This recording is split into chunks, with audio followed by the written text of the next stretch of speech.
Magaling, amihan. Kaibigan mo ba ang handog ko sa'yo? Ilang pagkakataon ang binigay ko sa'yo. Ngunit hindi na ngayon, dahil anak ko ang sinasaktan mo.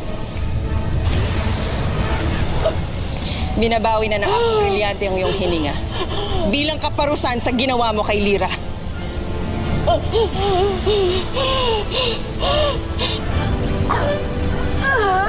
Walang higit na mas mamangis sa isang ina tulad ko kapag ang kanyang anak ang sinasaktan. Kaya ihanda mo ng sarili mong mamatay, Perena.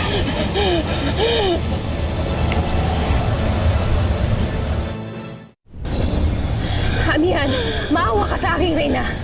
Huwag mo itong gawin sa sarili mong kapatid. Ang aking kapatid na malupit at hindi nakakilala ng matuwid. Ang aking kapatid na hindi nagdalawang isip na saktan ng kanyang anak. Kaya tama lang sa'yo to, Perena.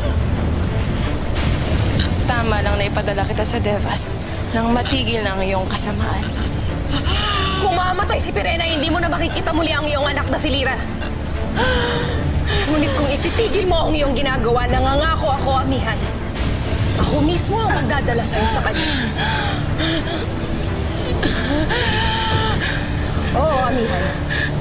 Batid ko kung nasaan si Lyra. Kaya nakikiusap ako sa'yo.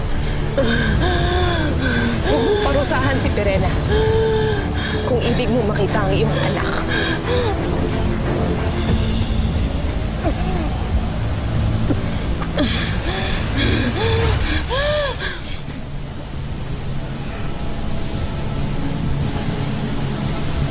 Kapag ako niloko mo, hindi ako magdadalawang isip na tanggalan ka ng hininga.